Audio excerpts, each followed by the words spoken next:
The McDonald's snack wrap is back. You brought it back. Ranch snack wrap. Spicy snack wrap. You broke the internet for a snack. Snack wrap is back. Ba-da-ba-ba-ba. It's Saturday the 26th of July. I'm Ciara Evans, and this was a week that saw Kemi Badenoch reshuffle her shadow cabinet, Donald Trump battle the Epstein scandal, the UK and India sign a new trade deal, and tributes to the man known as the Prince of Darkness.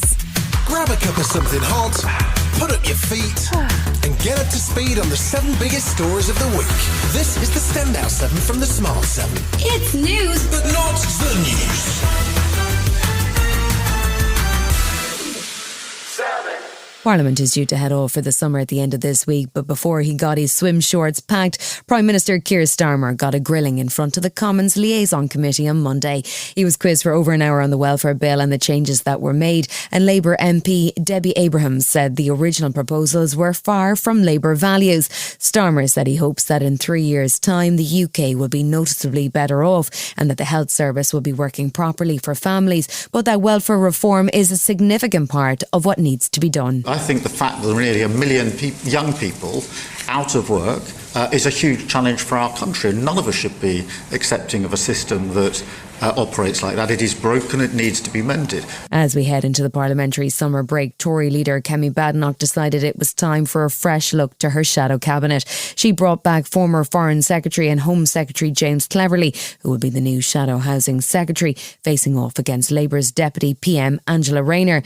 Kevin Holland-Rake, who was the Shadow Housing Secretary, moves to become the new Tory party chairman, while Stuart Andrew will replace Shadow Health Secretary Edward Ardgar, who is stepping down following a health scare. Former party chairman Greg Hands says it's a sensible move. It's been a difficult 9 months, a year since the election. Parties, when they go out of government, that they normally do historically dip further. So I think actually there's good reasons for optimism for the Conservatives over the next year into those council elections next year. The Tory leader says she was keen to bring back experience, but Reform leader Nigel Farage was unimpressed. He's called Cleverly and he represents Braintree, and I'm not sure that either really work, but never mind. No, James is absolutely charming.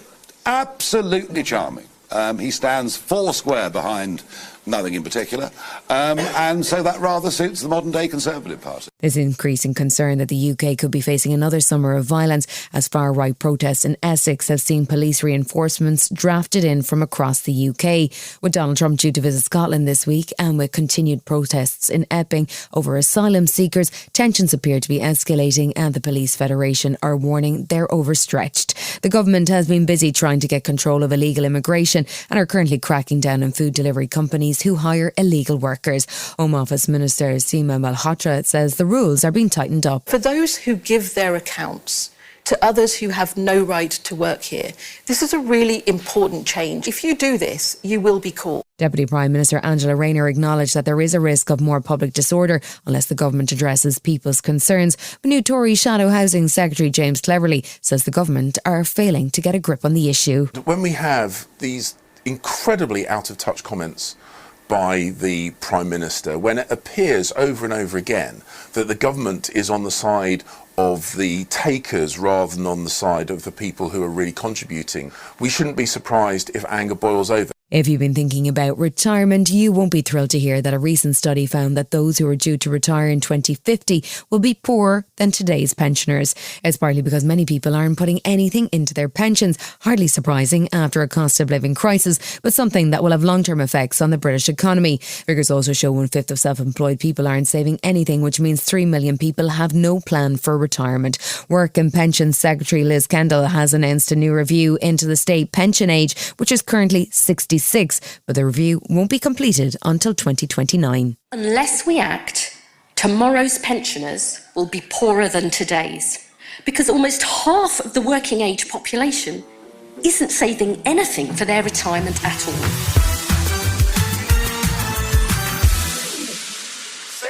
This week saw Donald Trump continue to struggle with his own MAGA base over the Jeffrey Epstein case files. The Wall Street Journal, who reported that Trump sent a letter with a sketch of a naked woman to Epstein as part of a 50th birthday celebration book, is now facing a $10 billion lawsuit from the US president. And with Trump in Scotland this weekend, SNP Westminster leader, the famously bald Stephen Flynn, was getting his excuses in early. I'll not be meeting with the president. I'll be busy getting a haircut or washing my hair. Finding any excuse possible to make sure that I'm looking after my own toddlers at the time. Tuesday saw two new elements introduced to distract Trump's MAGA base: a proposed jailhouse interview with Epstein's associate Ghislaine Maxwell, and a full bloody conspiracy theory from the president that suggested Obama, Hillary Clinton and Joe Biden all engaged in a coup against Trump. Obama's office issued a rare response, calling the claims a weak attempt at distraction. The chaos spread to Congress too, where in a bid to stop Democrats forcing a vote on releasing Epstein's files, Speaker Mike Johnson announced the House is in recess until September. We cannot be careless in an open release like that. You have to be very careful. The president himself has said that he wants maximum transparency and all credible evidence to be turned over to the American public. The Wall Street Journal published more revelations about Donald Trump and Jeffrey Epstein on Wednesday, reporting that Trump's name appears multiple times in the much discussed files. Trump has already sued the Journal along with owner Rupert Murdoch for $10 billion and has been busy trying to distract his base from any further discussion of the Epstein story. Instead, Trump and his Republican allies, including Director of National Intelligence Tulsi Gabbard and Fox News, have been busy spinning a story that Obama was involved in a coup attempt against Trump. Despite the fact that the Supreme Court has ruled presidents have immunity, there's been increasing hysteria over the accusations from many of the same people involved in Trump's actual coup attempt on January 6th. Press Secretary Caroline Leavitt was calling for action against the Democrats. He wants to see all those who perpetuated this fraud against our country to be thoroughly investigated and held accountable. And many of the people who perpetuated this hoax have been hired by major networks in this room to go on television and continue to spew these lies. Donald arrived into Scotland on Friday night. He's visiting his two Scottish golf clubs and is due to open a new 18-hole course in Aberdeenshire. He'll also meet Prime Minister Keir Starmer while he's there, but he's due back again in the autumn for his official state visit, which will include a meeting with King Charles. Back in the US, his administration continues to struggle with the Epstein scandal as US Deputy Attorney General and former Trump lawyer Todd Blanche interviewed longtime Epstein associate Ghislaine Maxwell in Florida. House Speaker Mike Johnson spoke to CBS News and said there are questions to be answered. We want full transparency. We want everybody who was involved in any way with the Epstein evils, let's call it what it was, to be brought to justice as quickly as possible. We want the full weight of the law on their heads.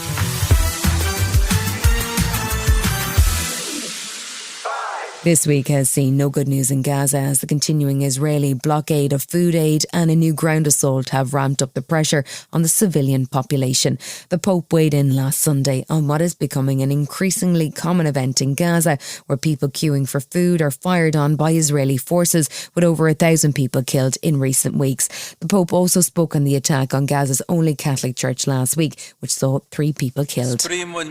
I express my deep sorrow over the attack by the Israeli army on the Catholic parish in Gaza City. I call, once again, for an immediate end to the barbarity of war. Nick Maynard is a British surgeon working on the Nasir Hospital in Khan Yunis, and he says the injuries to civilians, in some cases teenagers, are horrific. It's almost as if a game is being played, that today it's going to be the head, tomorrow it's going to be the abdomen, and these injuries are devastating. I had a 12-year-old boy die on the operating table. He'd been shot by an Israeli soldier at a food distribution point and had been shot through the aorta. So appalling injuries. Israel confirmed on Monday that it had launched a new ground offensive in Gaza, this time targeting Deir al-Balah, an area which has been the main humanitarian hub in the territory, and the World Health Organization says its facility was struck 3 times on Monday. The new assault comes as aid agencies continue to warn that the civilian population is being starved to death by the shortage of supplies and a rising death toll from Israeli troops opening fire on crowds in search of food. The UK and 24 other countries issued a letter of condemnation on Monday of the deaths at aid centres and called for an immediate end to the conflict.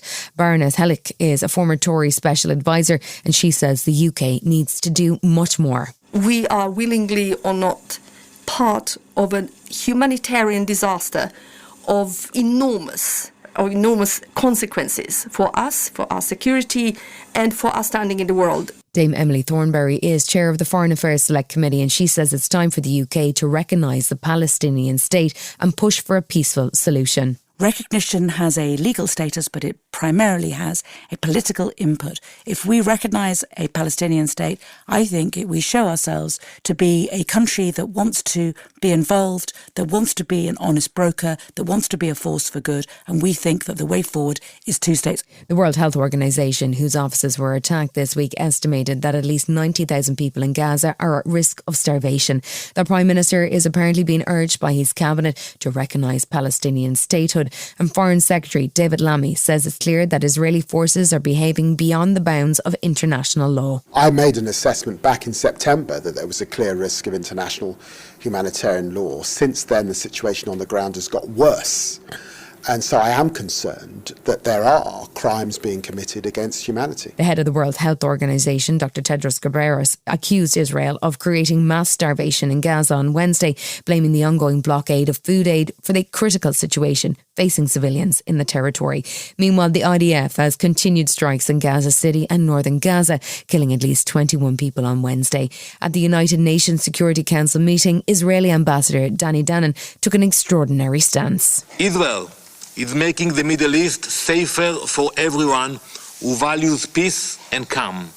In other words, we are doing the work of the United Nations. Riyad Mansour is the permanent observer of Palestine to the United Nations, and he was calling on Western nations to take action to stop the suffering. Are Palestinian lives not worth saving, or does Israeli supremacy extend as far as conferring upon a right of life and death over the Palestinian people as a whole? There was an abrupt change of tone from the US and Israel over Gaza ceasefire talks on Thursday. Both withdrew their negotiating teams from Doha, with Donald Trump's envoy, Steve Witkoff, accusing Hamas of not acting in good faith. That's a sharp contrast to a growing optimism this week that a breakthrough was possible, and it leaves the people of Gaza in an increasingly grim situation.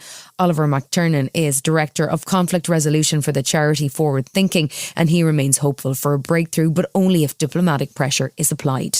From what we hear, it looks as if there is insurmountable positions to be addressed. But I think maybe the international pressure on Israel too will actually play a part. French President Macron has suggested France will recognise the Palestinian state in September, but Israel is continuing its aid blockade, and aid agencies and media companies are warning that their staff are struggling to work because they are unable to find food.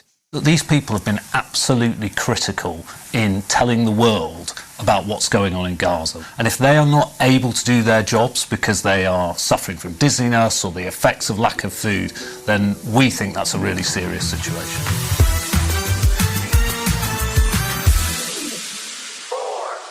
Indian Prime Minister Narendra Modi was a guest of honour at Sandringham on Thursday as he met with King Charles as part of an official visit to the UK. He was also busy signing a landmark new trade agreement between Britain and India, which will see lower tariffs on goods, including cars and whisky, that the UK sends to India, and cheaper prices for jewellery and textiles imported from India. The deal, which took 3 years to negotiate, is potentially worth $5 billion a year to the British economy, and Prime Minister Keir Starmer was delighted to sign it. We have unique bonds of history, of family and of culture.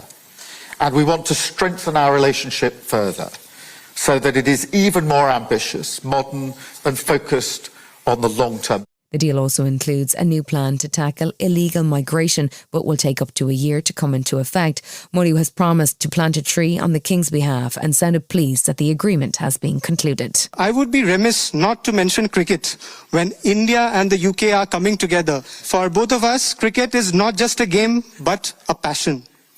And also a great metaphor for our partnership. There may be a swing and a miss at times, but we always play with a straight bat. So to come on the Standout 7 in association with Metro, Jeremy Corbyn is starting a party, and we pay tribute to the Prince of Darkness. Right after this. And now, a next-level moment from AT&T Business. Say you've sent out a gigantic shipment of pillows, and they need to be there in time for International Sleep Day. You've got AT&T 5G, so you're fully confident. But the vendor isn't responding, and International Sleep Day is tomorrow. Luckily, AT&T 5G lets you deal with any issues with ease, so the pillows will get delivered and everyone can sleep soundly, especially you. AT&T 5G requires a compatible plan and device. Coverage not available everywhere. Learn more at att.com/5G network.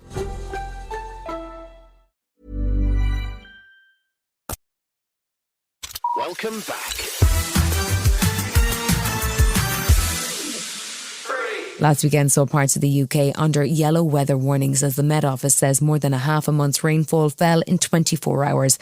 That followed hot on the heels of a drought warning last week, and the increasingly unpredictable weather is causing chaos for water companies across the country. The government was also vowing to crack down on pollution and sewage leaks, with Environment Secretary Steve Reid pledging a water revolution that will see sewage leaks halved by 2030. The then Tory Shadow Housing Secretary Kevin Hollinrake wasn't convinced by the pledge. We need strong regulation. I'm not convinced that playing musical chairs with the regulator is going to solve the problems. But every time somebody makes a profit in this country, people object to it. And you will not get the investment unless people are allowed to make a profit. Monday saw a new review of the UK's water system, which described it as broken and called for a brand new regulator to tackle the many issues with water and sewage across the UK. Sir John Cunliffe, who wrote the report, thinks only a super regulator like content regulator Ofcom can tackle all of the issues across the water industry. He's warned that it might take until 2027 to establish it. But that it will include the current duties of Ofwat, along with the powers of the environment agencies and the Drinking Water Inspectorate, along with the Natural England, to provide a one-stop shop for regulation. The government has pledged to immediately implement 5 of his 88 recommendations in a report that's almost 500 pages long. Environment Secretary Steve Reid told the Commons it was time for a clean-up, and a white paper will be published in the autumn. Water companies have been allowed to profit at the expense of the British people when they should have been investing to fix our broken water pipes. They got away with this because of a broken regulatory system. In the meantime, there was support too from Water UK, which is the industry body for water companies, as CEO David Henderson explains. I think people have lost patience with the whole system. Anybody who looks at it can see that it's not working. It's completely broken down. And today I think we have a really, really excellent opportunity to make radical reforms that are needed to give us the environment that we need.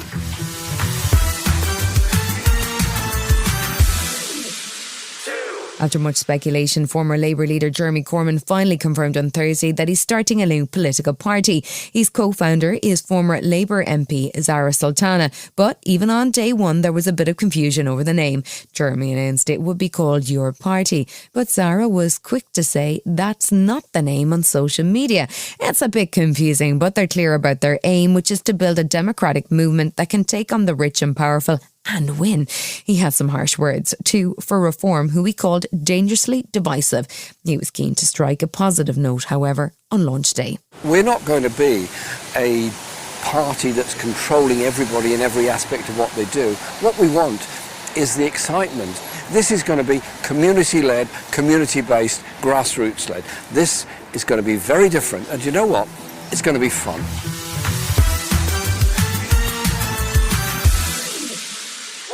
The death was announced on Tuesday evening of the man once known as the Prince of Darkness. Ozzy Osbourne was 76 years of age and had just 2 weeks ago hosted his own retirement party in front of 40,000 fans in Birmingham. The Black Sabbath frontman turned reality TV star had been ill for some time, suffering from Parkinson's disease for a number of years. He trod an extraordinary path from heavy metal icon and the man who bit the head off a bat live on stage to an icon who was inducted into the Rock and Roll Hall of Fame twice. He and his wife Sharon were inseparable, and she said Ozzy was one of a kind. Rest in peace, John Michael Osborne. He's just, you can't dislike him. He had the best smile in the world. The best smile. He would smile at you and, you'd just you'd want to hug him. And I think that people got the sense of him that he's very genuine when he says, I love you. Yeah. He does. You've been listening to The Smart 7. We'll be back tomorrow at 7 a.m. Hit that follow button and have a great day. Give us 7 minutes, we'll give you the world.